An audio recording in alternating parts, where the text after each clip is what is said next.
હાલ સ્થાનિક સ્વરાજ્યની ચૂંટણીના પ્રચારમાં બધા પક્ષો મતદારોને રીઝવવા એડી ચોટીનું જોર લગાવી રહ્યા છે, ત્યારે ભાજપ ખુલ્લેઆમ લોકોને પૈસા આપી મત ખરીદતી હોય તેવું સ્પષ્ટ દેખાઈ રહ્યું છે।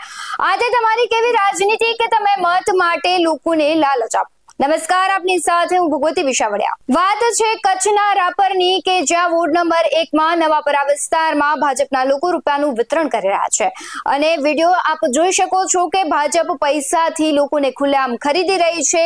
વ્યક્તિ દીઠ પૈસા પણ આપવામાં આવે છે। સમગ્ર મામલે આપણી સાથે ઓનલાઈન પર જોડાઈ ગયા છે મહેશ રાજપૂત। શું કહી રહ્યા છે મહેશ રાજપૂત, આવો સાંભળીએ। મહેશભાઈ, હાલ ચૂંટણી સ્થાનિક સ્વરાજ્યની ચાલી રહી છે, ત્યારે રાપરમાંથી નગરપાલિકાની ચૂંટણીમાં જે ભાજપના લોકો છે તે રૂપિયાનું વિતરણ કરી રહ્યા છે તેવો એક વિડીયો આવી રહ્યો છે, શું કહેશો તેના ઉપર? વિડીયો છે, હું પણ અહીંયા રાપરમાં જ છું અને જે વિડીયો છે એ હકીકત છે।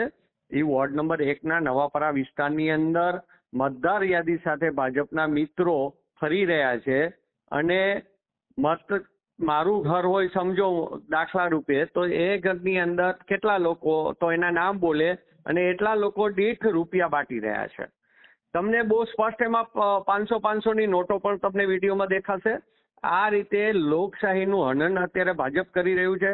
જ્યાં ધાક ધમકીઓ દેવાની હોય ત્યાં ધાક ધમકીઓ આપે છે। એ તો આપણે ગુજરાતની અંદર બધે જોયું કે ભાજપના નેતાઓ ખુલ્લેઆમ સભાઓમાં જ્યારે બોલતા હોય કે તમે મત નહીં આપો તો તમારું મકાન એક પણ નહીં રહેવા દઈએ, એ જ રીતે જ્યાં હવે ધાક ધમકીઓ નથી ચાલતી ત્યાં પૈસાનો ઉપયોગ કરી અને લોકોને છેતરવાનો ધંધો કરે છે। લોકોને હું તો આપના માધ્યમ દ્વારા અપીલ કરું છું કે આવા લોકો જે પૈસા દેવા આવે એના પૈસા લઈને અને એને મત ના આપતા, કારણ કે પૈસા તમારા એક દિવસ ચાલશે પણ તમારે જે પાણીની બધી જે રાપરની અંદર સમસ્યાઓ છે એ સમસ્યા કાયમી થઈ જશે।